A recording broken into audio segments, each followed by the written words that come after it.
Welcome. You've joined us for a fascinating deep dive into some truly ancient stories you shared with us, texts overflowing with captivating tales of curses, booms, and the long shadows they cast. Exactly. You've directed us towards a remarkable web of interconnected narratives featuring figures like Ruru, the entwined destinies of Kadru and Vinata, and of course the dramatic arrival of Garuda.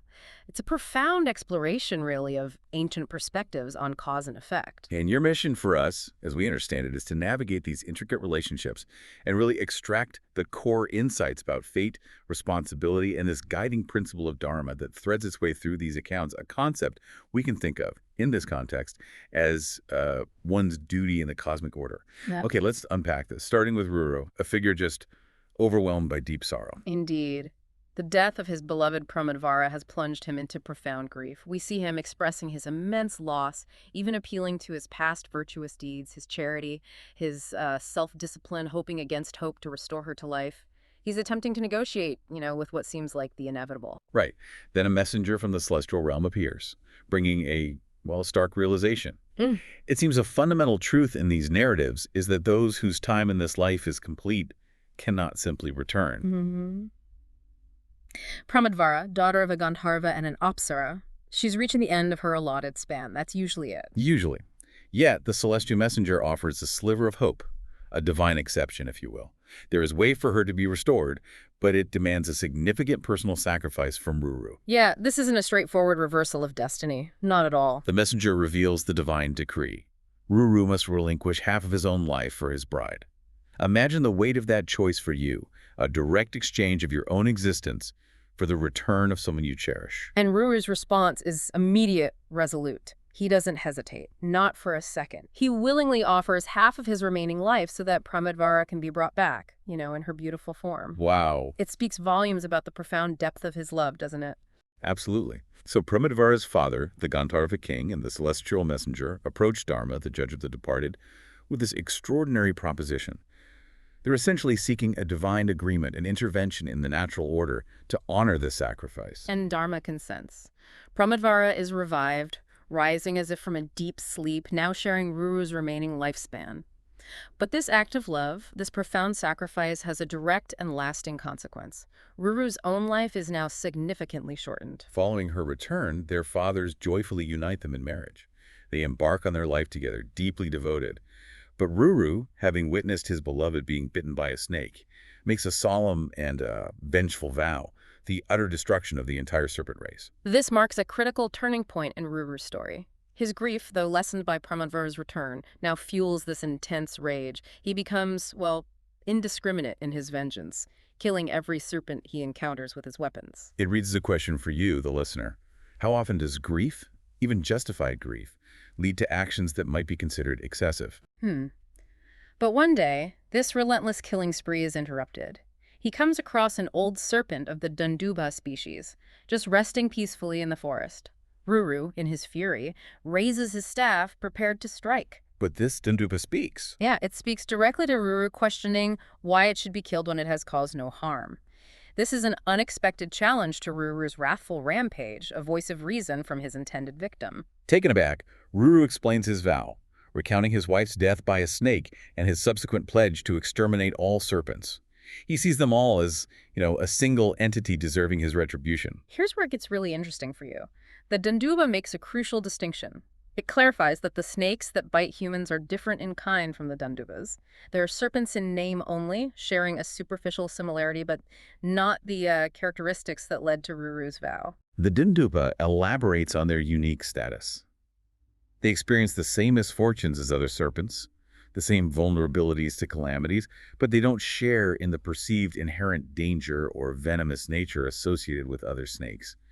Therefore, they shouldn't be targeted by Ruru's sweeping vow. Hearing this reasoned plea, Ruru, despite his deep-seated anger, refrains from killing the Danduba.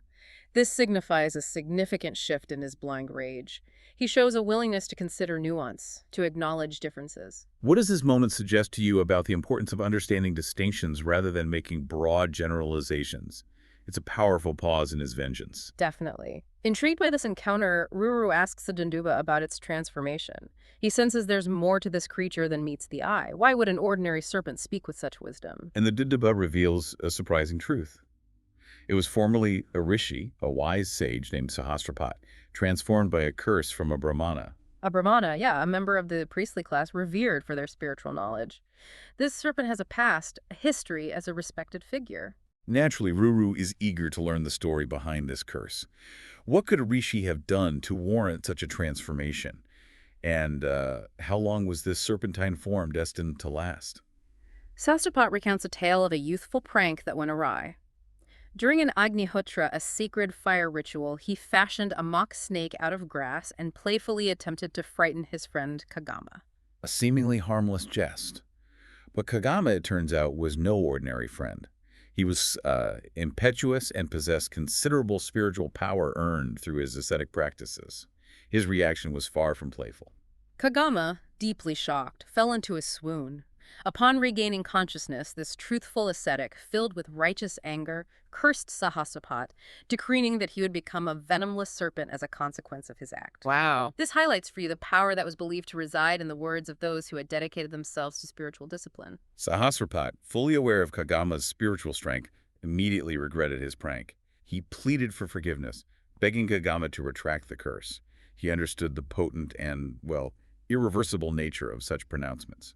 Kagama, though perhaps moved by Sahasrapat's distress, explained that the curse, once uttered, couldn't be entirely revoked. However, he offered a measure of solace. Deliverance would occur when Sahasrapat, in his serpent form, encountered Ruru, the pure son of Pramati. And that very moment has now arrived. Upon seeing Ruru, Sahasrapat sheds his snake body and regains his rishi form, his original radiance restored. The curse has run its course. Its power limited by the destined encounter, yeah. And in his restored form, Sahasrapat imparts crucial wisdom to Ruru. He emphasizes that the highest virtue is refraining from taking the life of any being, underscoring nonviolence ahimsa as a sacred Vedic injunction, especially for Brahmanas. He does make a distinction here, doesn't he? He contrasts this ideal of nonviolence with the duties of a kshatriya, the warrior class, whose responsibilities include firmness and just rule. Exactly. Different roles within society, it seems, come with different ethical obligations. Precisely. And Sahasrapat then intends to tell Ruru about a significant event that also involves the serpent race. The destruction of snakes at King Janamajaya's sacrifice, and their subsequent deliverance by Astika, a sage learned in the Vedas. But before he can share this important history, Sahasrapat vanishes. Poof. Gone. Leaving Ruru with this intriguing piece of information and a profound lesson in nonviolence. Ruru is left searching for the disappeared Rishi, deeply perplexed and perhaps beginning to question his own vengeful actions. Unable to find Sahasrapat, Ruru returns home and asks his father to recount the history of Janamajaya's serpent sacrifice and the events that led to the snake's salvation. This encounter has clearly sparked his curiosity. And perhaps begun to reshape his perspective on the serpent race. Absolutely. This leads us to Sanaka's inquiry to Saudi, setting the stage for the next layer of our deep dive. Sanaka wants to understand the reasons behind King Janamajaya's desire to annihilate the snakes and the crucial role Astika played in their survival. Sanaka acknowledges Janamejaya as a tiger among kings, emphasizing his noble lineage. He also highlights Astika's esteemed status as the best of regenerate ones and a foremost ascetic, underscoring the significance of Astika's intervention. Sanaka isn't seeking a brief overview. He wants the complete and accurate account, including the parentage of both Janamejaya and Astika. He recognizes that understanding their backgrounds is essential. Right, for grasping the full context of these events. And Saudi acknowledges that Astika's story is extensive, promising to relate it fully. This isn't a simple tale. It has deep roots and intricate connections that we need to explore to understand its significance for you. So let's delve into Astika's lineage. His father was Jaratkaru, a figure described as powerful like Pratyapati, a lord of creation, deeply committed to austere practices, a brahmacharian. One who observes celibacy and engages in spiritual discipline with complete mastery over his senses. We learn that Jaratkaru was a highly respected member of the Yayavara lineage, renowned for his virtue and strict vows. He embarked on a journey across the world, engaging in intense asceticism, living with extreme simplicity, even forgoing sleep in his dedication. One day, during his travels, he comes across a deeply disturbing sight. His ancestors suspended headfirst in a pit, their precarious support, a fraying rope being gnawed at by a rat. A truly unsettling image depicting their vulnerable state. Their situation is dire. They reveal themselves as rishis of the Yayavara lineage, facing extinction due to the lack of descendants.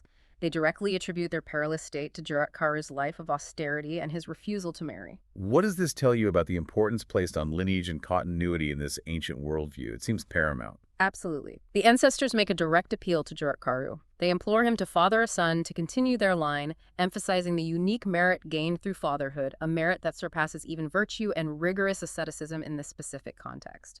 Jaratkaru, deeply moved by their plight, makes a vow. He will marry, but not for personal gain or worldly pleasures. His sole purpose will be their welfare, ensuring the continuation of their lineage. Which highlights a sense of duty that transcends personal desires. He sets a very specific condition for his marriage. He will seek a bride who shares his name and who will be willingly given to him as a charitable offering, despite his own poverty. A rather unusual and challenging requirement, wouldn't you agree? Very. Jaratkaru then wanders in search of such a wife. One day, in the forest, recalling his ancestors' words, he thrice utters a faint prayer for a bride who meets his unique criteria. It's almost an act of desperation, a quiet plea. And Vasuki, the king of the Nagas, the snakes, responds to this plea, offering his sister, also named Jaratkaru, for marriage. A seemingly miraculous answer to Jaratkaru's precise and difficult condition. Jaratkaru initially hesitates, though, precisely because of the name. He is looking for someone with the same name, given freely. Right. But Vasuki confirms that his younger sister is indeed also called Jaratkaru, and emphasizes that she has been set aside specifically for him. Reassured and recognizing the sincerity of Vasuki's offer, Jaratkaru accepts, and they are married according to the prescribed rituals. This union, seemingly born of a very specific need, will have profound consequences for the serpent race. Indeed, we now learn the crucial backstory of the curse that hangs over the snakes. Their own mother, Kadru, had cursed them to be consumed by fire in Janamajaya's sacrifice. This knowledge casts a dark shadow over their entire existence. And this curse provides the primary motivation for Vasuki's unusual offer of his sister in marriage.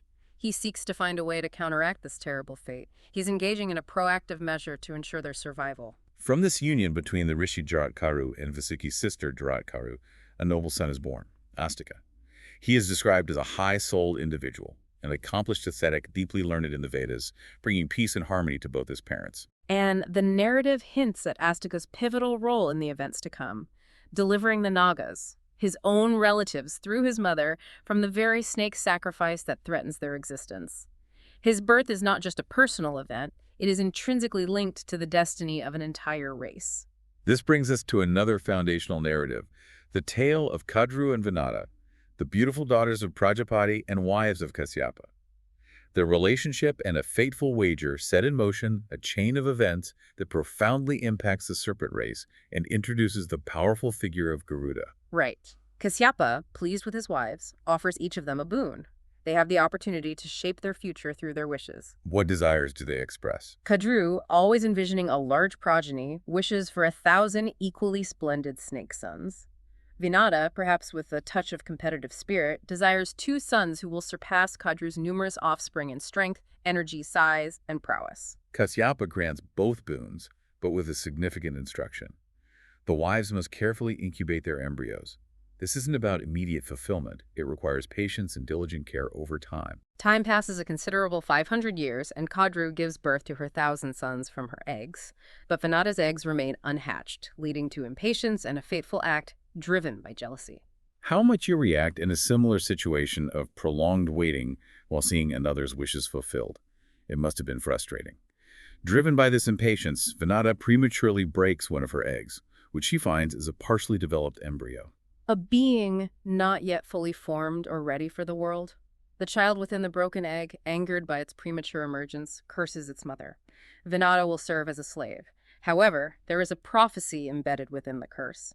The child in the unbroken egg will eventually deliver her from this servitude, but only if she waits a further 500 years. Wow, another 500 years of waiting and now as a slave. Tough break. The partially formed child then ascends to the sky. We learn this is Aruna, who becomes the charioteer of Surya, the sun god, always appearing in the dawn. A significant, albeit prematurely born, figure. Then, after the full 500 years have passed, The other egg finally hatches, and out emerges Garuda, the formidable serpent eater. Immediately upon seeing the light, driven by intense hunger, Garuda leaves his mother, embarking on his own powerful journey. Now, to fully understand the context of Kadru and Vinata's wager, we need to briefly look back at the churning of the ocean for Amrita. This pivotal cosmic event produced a number of significant entities, including a magnificent horse. Indeed.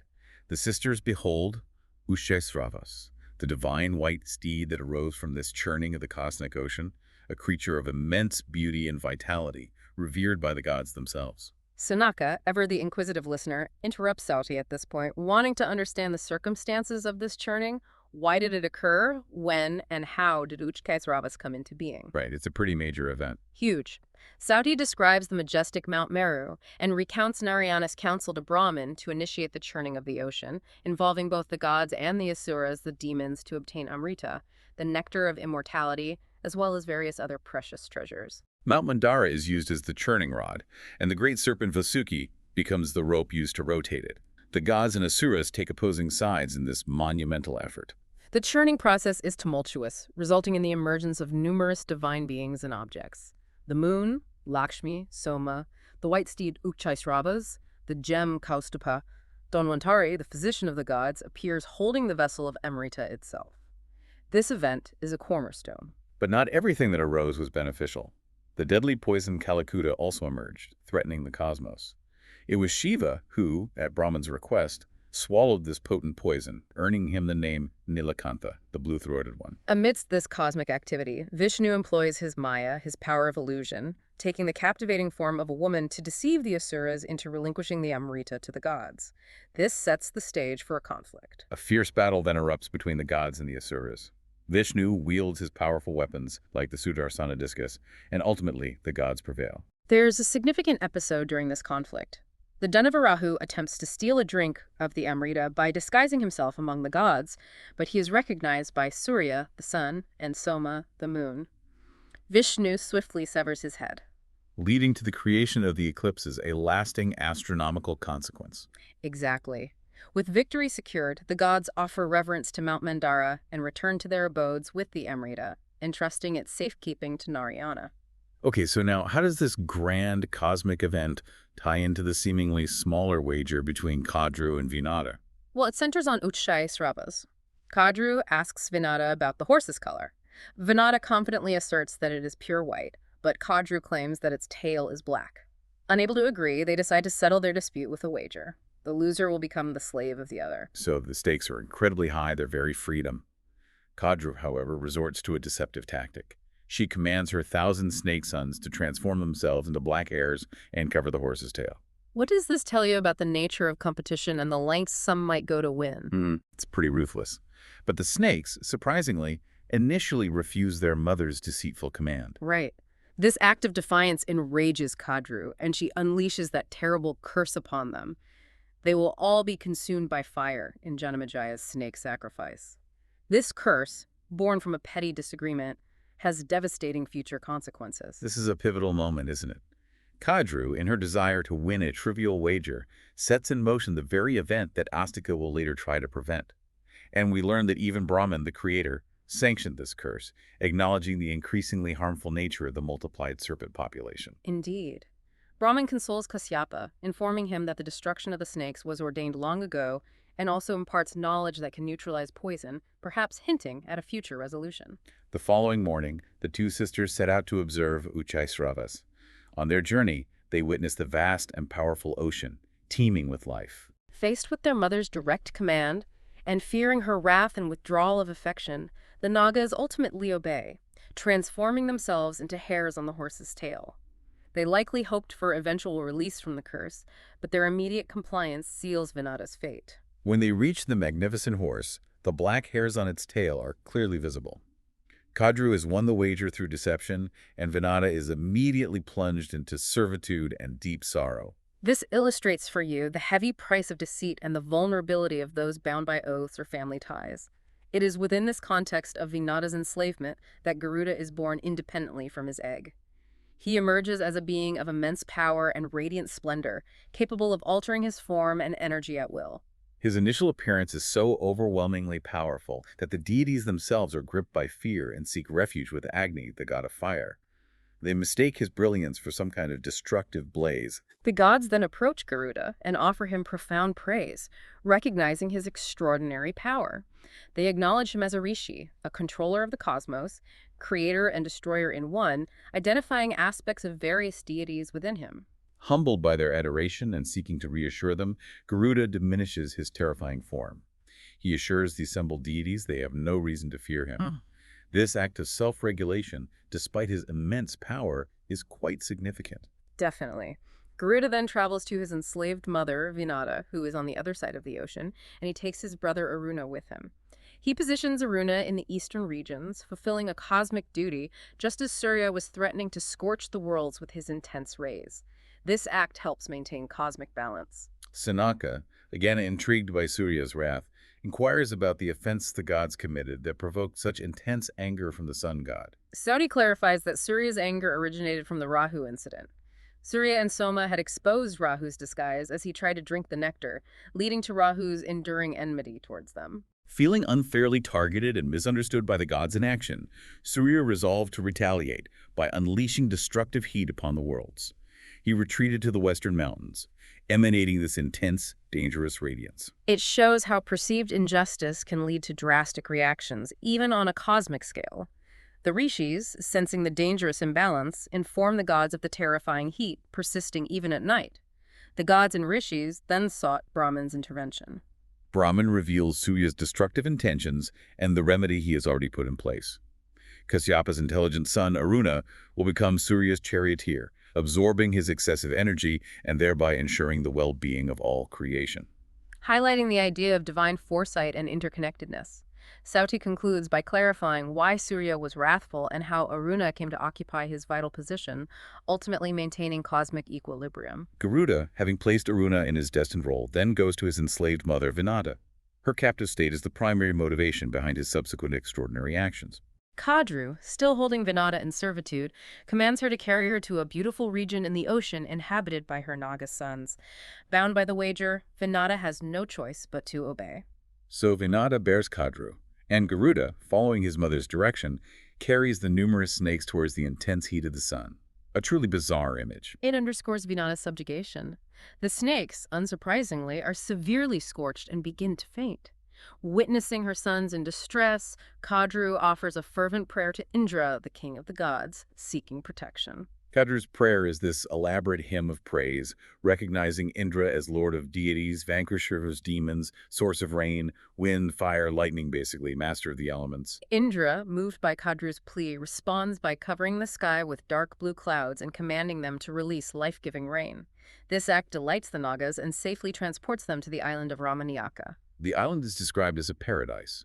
Lush forests, mansions, lotuses, lakes, fragrant breezes, abode of Gandharvas, a fitting sanctuary. But the snakes, once safe and comfortable, immediately issue another command to Garuda: transport them to another fair island. Their exploitation continues. This latest demand prompts Garuda to finally question his mother directly. Why must he, a being of such immense power, obey the snakes? His resentment is clearly rising. Vinata sorrowfully recounts the circumstances of her enslavement, the wager, the snake's deception. It's a painful reminder of her lost freedom and the inherited burden on Garuda. Hearing this full explanation, Garuda, filled with determination and perhaps righteous anger, directly asks the snakes how he can secure his mother's release. He actively seeks a way to break their bond. The snake's demand is direct, audacious, and incredibly challenging. Garuda must bring them Amrita, the nectar of immortality, by force. They know his power and plan to exploit it. Garuda agrees to undertake this perilous task, but, understandably, expresses his hunger after his long journey and requests sustenance. He needs strength for the ordeal ahead. Vinata instructs him to seek out and consume the thousands of nishadas in a remote ocean region. However, she issues a strict and absolutely vital warning. Under no circumstances must he harm a Brahmana, emphasizing their sacred and powerful nature. The consequences of harming a Brahmana, according to Vinata, are catastrophic, like fire, sun, poison, weapons. They're masters of all creatures, deserving utmost reverence. Garuda, having never encountered a Brahmana, inquires about their appearance, behavior, power-seeking signs to avoid harming one inadvertently. Vinata offers a vivid description.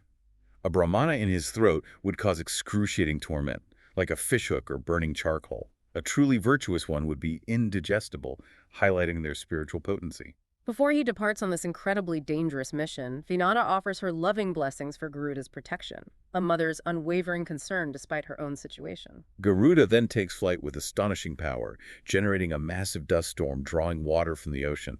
His hunger fuels his incredible speed and strength. He arrives at the Nishadas town and blocks their pathways with his expanding mouth.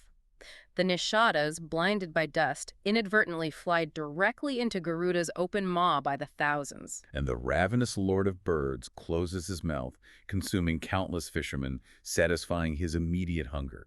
However, there's an unforeseen complication. Indeed, a Brahmana and his Nishada wife had unfortunately entered Garuda's throat along with the others. The Brahmana's presence causes intense, searing pain like burning coals. Immediately recognizing the gravity, Garuda implores the Brahmana to exit, reiterating the absolute prohibition against harming them. He understands the potential repercussions. The Brahmana agrees but pleads for his wife to leave as well. Garuda, respecting their union and the inviolability of Brahmanas, readily consents. They safely depart, praising Garuda for his understanding. His immediate hunger now appeased, Garuda continues his journey and encounters his father, Kashyapa, who warmly welcomes his powerful son. Kashyapa inquires about Garuda's well-being and nourishment.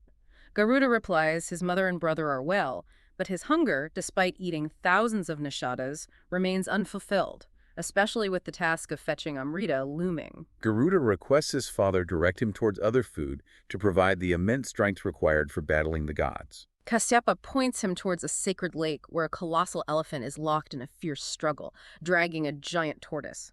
He recounts their previous lives as two wrathful rishis, Vibhavasu and Supratika, in a bitter dispute over inheritance. Their conflict escalated, leading to potent curses. Vibhavasu cursed Supratika to become an elephant. Supratika retaliated, cursing Vibhavasu to become a tortoise. Shows how anger can overcome even spiritual individuals. Their animosity persisted in their transformed states, fueled by past resentment, pride in their power, and their sheer bulk, locked in constant struggle. Kashyapa instructs Garuda to consume both the battling elephant and massive tortoise, assuring him this extraordinary meal will appease his hunger and grant the strength needed to retrieve the Amrita. He emphasizes their immense size. Before Garuda departs, Kashyapa bestows powerful blessings for his impending conflict, invoking sacred elements and scriptures to bolster his strength and success. Reaching the lake, Garuda swiftly seizes the elephant and tortoise, one in each claw. He ascends into the sky, arriving at the sacred grove of Alamva, filled with divine trees. The wind from his wings shakes the trees violently. They fear being broken. Garuda moves towards an even more colossal banyan tree, laden with golden silver fruits studded with gems. The majestic banyan tree itself speaks, inviting Garuda to rest on one of its massive branches 100 yojanas long to eat his meal. Remarkable hospitality. But as Garuda, heavy as a mountain, alights upon the enormous branch, it cracks and breaks. Tragically, this branch is also a refuge for thousands of Valakya rishis, ascetics engaged in rigorous penances. Upon the branch snapping, Garuda sees the Valakya rishis precariously hanging downwards, lives in immediate danger. His compassion overrides his hunger and mission. In an astounding display of strength and quick thinking, Garuda maintains his grip on the elephant and tortoise while simultaneously seizing the massive broken branch in his beak, trying to prevent the rishis from falling. The Valakya rishis are utterly astonished by this selfless feat, recognizing it surpasses even the gods' capabilities. In gratitude, they bestow upon him the name Garuda, meaning bearer of heavy weight. And so, with the elephant, tortoise, and massive branch, Garuda flies leisurely. But he still needs a place to safely set down the branch to ensure the Valakya's safety before eating. He reaches Mount Kantamadana and beholds his father Kashyapa in ascetic devotions. Kashyapa perceives his son's arrival, divine, energetic, swift, huge, powerful, awe-inspiring, formidable. Kashyapa cautions his son against impulsive actions, particularly fearing the potential wrath of the Valakya rishis, who sustain themselves on sunlight and possess formidable spiritual strength. Kashyapa intercedes, propitiating the Valakyas. He acknowledges their merit, explains Garuda's actions were unintentional but swift to save them. He requests permission for Garuda's mission, emphasizing it's for the greater good. The Valakilyas, moved by Kasyapa's plea and recognizing Garuda's compassion, release their grip on the bow and depart from Mount Himavat to continue their practices elsewhere. Garuda, voice muffled by the branch, asks Kasyapa where to safely discard it in an uninhabited region. Kasyapa directs him to a remote, snow-covered mountain, inaccessible even in thought. Garuda swiftly flies there and releases the gigantic bough with a tremendous crash, shaking the mountain, causing showers of flowers and gems. The falling branch fells countless trees, a stunning scene of destruction and power. Garuda lands on the summit and finally consumes the elephant and tortoise, strength fully restored for the task ahead. But back among the gods, ominous signs appear, instilling foreboding and fear. Fearful omens. Indra's thunderbolt trembles, meteors fall by day, God's weapons lose potency, unusual winds and thunder from clear skies, the chief deity's image sheds blood tears, garlands fade, prowess diminishes, blood showers from clouds, dust darkens coronets. Indra, lord of 1,000 sacrifices, is deeply perplexed. Seeing no discernible earthly enemy, he consults Vrihaspati, his wise preceptor, seeking an explanation. Vrihaspati reveals the cause. Indra's past indiscretions and carelessness, compounded by the Valakilya's ascetic power. These factors led to Garuda's approach, intent on seizing the Soma, the Amrita. Vrihaspati emphasizes Garuda's immeasurable strength and ability to accomplish the impossible. He warns Indra they face an extraordinary adversary. Heeding the warning, Indra informs the Amrita's guardians about the powerful bird coming to take it by force, urging precautions due to Garuda's immense strength. Amazed and apprehensive, the gods prepare for defense, surrounding the Amrita with Indra. Elaborate golden breastplates, sturdy leather armor, numerous sharp weapons emitting fire and smoke. Their arsenal: discus, iron maces, tridents, battle axes, polished swords. Resolute, resplendent like fire, the potential battlefield shimmers like a star-filled sky. As Garuda arrives, the gods quake with fear.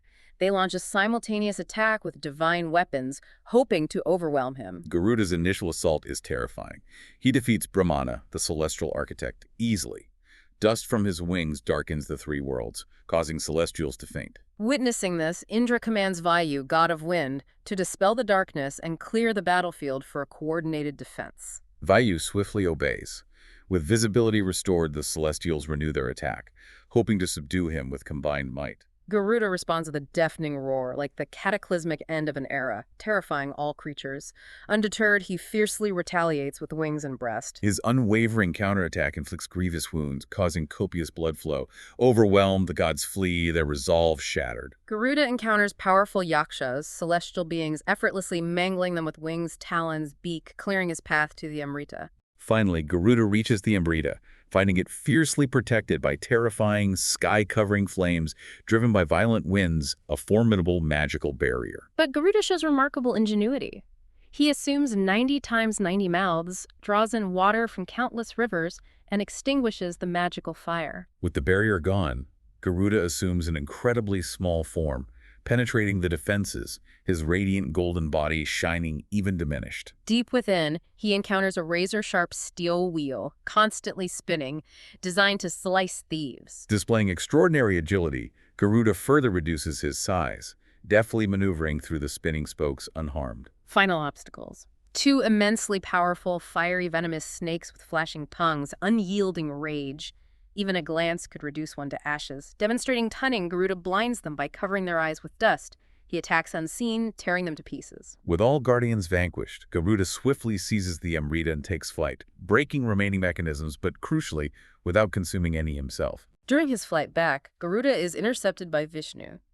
Vishnu, aware of the feat and impressed by Garuda's self-restraint, is pleased and offers a boon. Garuda makes 2 significant requests. First, to always remain positioned above Vishnu. Second, immortality and freedom from disease without consuming Amrita. Bold wishes. Vishnu, recognizing Garuda's prowess and selflessness, readily grants both boons. Then, in a remarkable exchange, Garuda offers Vishnu a boon in return. Vishnu accepts and requests Garuda become his personal carrier and sit atop his divine flagstaff, thus remaining perpetually above him, a symbol of their unique relationship.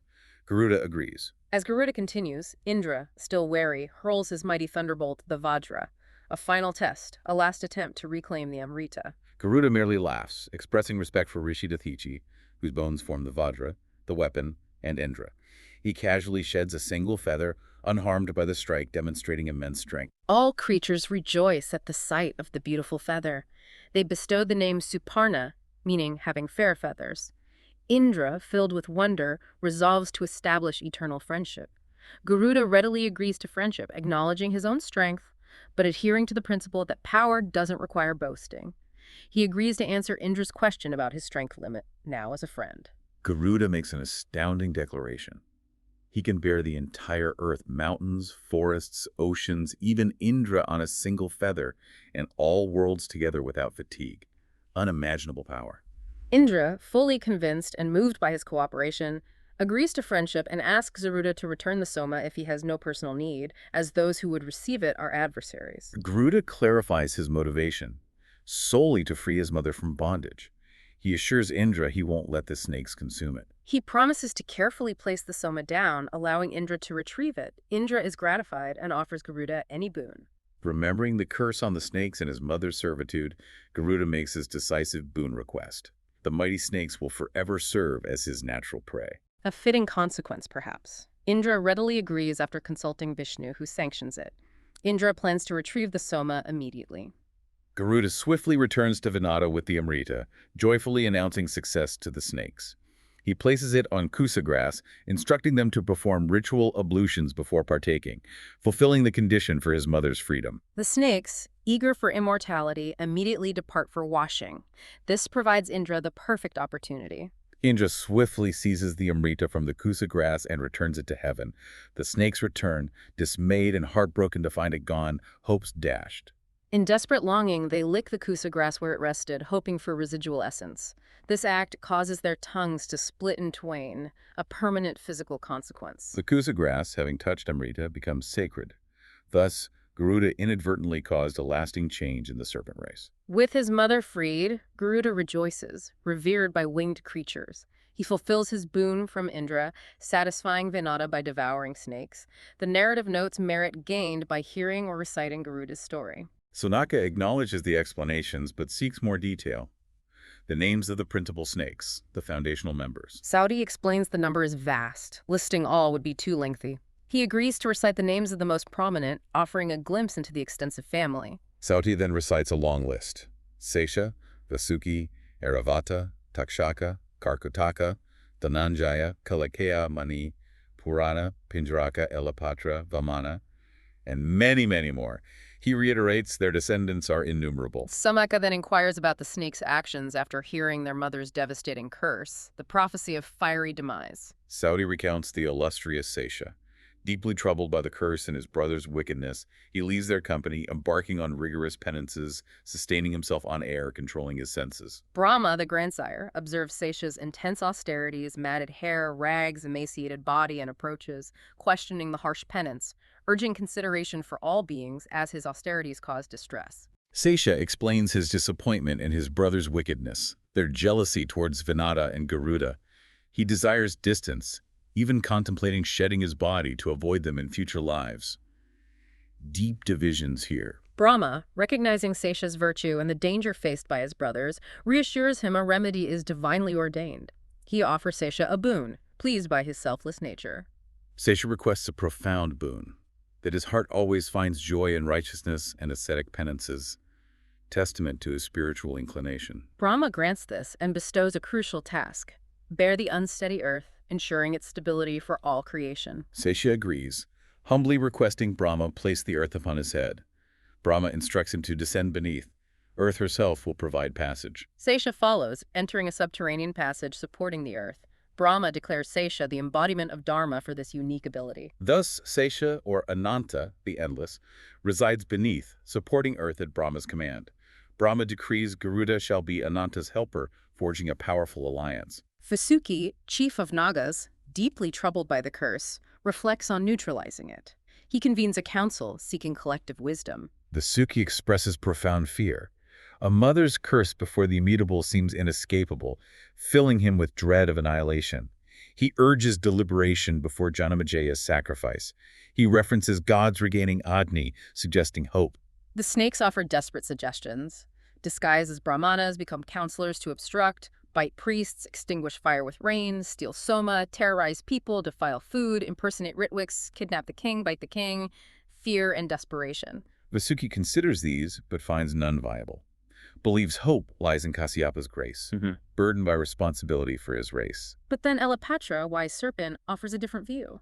Asserts the sacrifice can't be prevented, Janamejaya can't be hindered, fate prevails. Recalls a conversation between gods and Brahma after Kadru's curse. The gods question Brahma.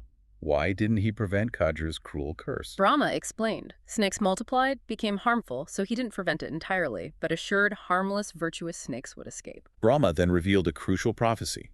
A great Rishi, Jaratkaru of the Yajavaras, would have a son, Astika, who'd halt the sacrifice, saving virtuous snakes. A beacon of hope. Gods inquired about Astika's parentage. Brahma revealed Rishi Jaratkaru would beget him upon a wife sharing his name. Specified Vasuki's sister, Jaratkaru, would be the mother. This son would liberate them. Elapatra concludes, Vasuki's wisest course is offering his sister Jaratkaru as a gift to Rishi Jaratkaru, who will seek a bride. This is the divinely ordained means of release. The serpents react with immense joy and relief, seeing a path to salvation. Vasuki diligently raises his sister Jaratkaru, preparing her for her destined role. Time flows, marked by the churning of the ocean, with Vasuki as the churning cord. Following this, Vasuki, with the gods, approaches Brahma, expressing continued fear of the curse, pleading for alleviation. Brahma reaffirms Elapatra's prophecy. Only wicked serpents face destruction. Instructs Vasuki to bestow his sister on Rishi Jaratkaru at the right time, confirming Jaratkaru has been born and practices austerities. Vasuki, affected by the curse, determined to follow guidance, commands attentive followers. Watch for Rishi Jaratkaru seeking a wife, inform him immediately. Their race's welfare hinges on this union. Sonika, seeking deeper understanding, inquires about the etymology of Rishi Jaratkaru's name. Saudi explains. Jara means waist maciation. Karu implies huge. Rishi named Jaratkaru because he had a large body gradually reduced by severe penance. Vasuki's sister named Jaratkaru for similar reasons. Sonika smiles, appreciating the significance, then asks the pivotal question. How was Astika actually born? Saudi prepares to recount Astika's birth from scriptures, reiterates Vasuki issued orders regarding Rishi Jaratkaru's arrival. However, time passes. Muni Jaratkaru, immersed in devotions and study, doesn't seek a wife, wanders fearlessly, energies controlled, no inclination towards marriage, mind on spiritual pursuits. Now a new figure, King Parikshit of the Kauravas, mighty warrior, skilled hunter, likened to great-grandfather Pandu. Parikshit, hunting a wounded deer, ventures deep into the forest. No deer wounded by him ever escaped, but this one flees with unusual speed, foreshadowing the king's destiny. Fatigued, thirsty, Parikshit encounters a silent Muni in a cow pen, drinking froth from calves' mouths. Impatient, frustrated by silence to inquiries about the deer, the king rashly places a dead snake on the sage's shoulder. The Muni, true to his vow, silently endures the insult. The king feels remorse, returns to his capital, unaware he offended a virtuous, powerful Rishi. We learn of the Muni's young son, Sringin, powerful ascetic, fiery temper, hard to appease. Sringin is serving his preceptor. Returning, Sringin encounters Krisa, another Rishi's son. Krisa playfully informs him his father bears a dead snake. Tone shifts to scorn, questioning Sringin's pride, emphasizing father's innocence, expressing sorrow. Sringin, instantly consumed by burning wrath, softly inquires of Krisa the reason for this indignity. Krisa explains Parikshit's actions. Frustrated by silence, impulsively placed the snake. Sringin vehemently demands to know the offense warranting such disrespect, vowing retribution with his ascetic power. Krisa elaborates. King's fruitless pursuit, unanswered questions, rash act. Notes Rishi remained silent. King returned remorseful but unaware. Hearing this, Sringin's eyes blaze. Touching water, overcome by wrath, unleashes a curse on the sinful king who insulted his aged father Brahmanas, tarnishing Kuru fame. Sringin's curse. King Parikshit taken within 7 nights to Yama's abode by serpent King Takshaka, spurred by Sringin's words. Consumed by fury, Sringin hurries to his father, sees him bearing the snake, reigniting anger, weeps openly, informs his father of the curse on Parikshit, whom he deems deserving. But the father is deeply displeased, disapproves of Sringin's impetuous action. Ascetics shouldn't act vindictively, especially towards a righteous protector. Father teaches Sringin, forgiveness needed, harming Dharma harms the ascetic. Good king ensures rights, brings merit. Parikshit acted from fatigue, ignorance of the vow. Father concludes. King didn't deserve such a rash, unrighteous, childish curse. sets the stage for the curse's fulfillment and Janamajaya's tragic sacrifice. And with that dramatic turn, we reach the conclusion of this part of our deep dive. You've provided us with a wealth of interconnected stories, from Ruru's sacrifice to the intricate web of curses and boons around the snakes and Garuda, all leading towards this future conflict. Absolutely. We've explored revenge versus nonviolence, the intricate dance of fate and individual choice, and how seemingly small actions can trigger monumental consequences, rippling through generations. And for you, our listener, here's a final thought. Reflect on how this ancient concept of inherited burdens, like the curse on the snakes or Ruru's vow, resonates with our modern understanding of legacy and responsibility. How do individuals today navigate circumstances that often feel, largely beyond their personal control? We encourage you to further explore these rich source materials and contemplate the profound, enduring meanings woven into these timeless stories. Thank you for joining us on this deep dive.